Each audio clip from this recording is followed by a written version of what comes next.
லிவிபர்ஸ் நாங்களோட லக்ஷ்மி நீங்கள் பார்த்துருக்கிறது 0 லக்ஷ்மி. உண்மையுமே சொன்னோன்னா கதையில் இருக்கிற சில விஷயங்களை கடந்து நாளைக்கு 2ஆம் ஆண்டு அப்படிங்கிறனால எல்லாருமே ரொம்ப சந்தோஷத்தில் இருக்கும். அழகாக ஒரு ஹார்ட்டின் கொடுத்துட்டு மகாநதி ஹேஷ்டேக் விக்கா தேங்க்யூ கைஸ் அப்படின்னு ஒரு ஹார்ட் கொடுத்து நம்மளுடைய காவிரியோட அழகான அப்டேட்டு அழகே அழகே அப்படின்னு ஒரு அழகான பாடல். நான் நல்லா பாடல, okay. Happy to share this CDP common DP அப்படின்னு சொல்லிட்டு விக்கா டீம் விக்கா அப்படின்னு சொல்லிட்டு நம்ம டேரக்டர் இன்னொரு விஷயம் சொல்லியிருக்காங்க. உங்களுடைய அன்பும் சப்போர்ட்டும் தான் அவரை நிறைய மோட்டிவேட் பண்ணிட்டுருக்கு அப்படின்ட்டும் அவங்களுக்கு நிறைய எனர்ஜி கொடுக்குது அப்படிங்கிற ஒரு விஷயம் சொல்லியிருக்காங்க. தேங்க்யூ அப்படிங்கிற ஒரு விஷயத்தையும் சொல்லியிருக்காரு. தலைவரே எப்படியாச்சும் உங்களை தானே குலதெய்வம்னு சொல்லிட்டு இருக்கோம், ஒரு நல்ல ட்ராக்கை எங்களுக்கு பிடிச்ச மாதிரி ட்ராக்கை சீக்கிரம் கொண்டு வாங்க, குயிக்காக கொண்டு வாங்க, வேகமாக கொண்டு வாங்க அப்படிங்கிற ஒரு விஷயத்தை மட்டும் வச்சுக்கிறோம்.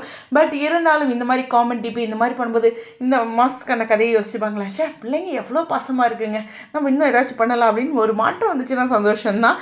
இருந்தாலும் கண்டிப்பாக வந்து இன்றைக்கி பார்த்திங்கன்னா ரைட்டரை நிறைய கேள்விகள் கேட்டாலும் அவர் பதில் சொல்ல சூழ்நிலை அப்படி ஒரு கதையை கொண்டுட்டு வந்து ஆகணும். நானும் வீடியோ போடலாம், பட் ஆனால் விஷயம் அப்படிங்கிறது தான். ஸோ இதனால் ஒரு புரிதலுக்கு நன்றி. சுவாமி அவர்கள் வந்து ஒரு லைவில் கூட ஒரு இடத்த சொல்லியிருந்தாங்க, என்னையே திட்டுறாங்க கோவப்படுறாங்க அப்படின்ட்டு. அவர் மேலே இருக்கிறது கோபம் கிடையாது, அது அன்பு தான். ஸோ அது அவருக்கும் புரியும், ஓகேவா. ஸோ சுவாமி சைட்லேருந்து இன்னும் பதிவு வரல, பட் இருந்தாலும் அவரும் ரொம்ப ஹாப்பியாக ஃபீல் பண்ணுவார். அவரோட சைட்லேருந்து சீக்கிரம் அப்டேட்ஸ் வரும் அப்படிங்கிறத நாளைக்கு கண்டிப்பாக எதிர்பார்க்குறேன். எனிவேஸ் 2 வருஷம் அப்படிங்கிற இந்த ஜேர்னியில் டேரக்டர் அவர்கள் வந்து எல்லா புகழும் இறைவன் ஒருவனுக்கே அப்படின்ட்டு அழகாக போஸ்ட் பண்ணியிருந்தாரு. அதையும் இந்த இடத்துல பதிவு பண்ணி இந்த வீடியோவில் விடைபெறேன். ஸ்டேடியோன்.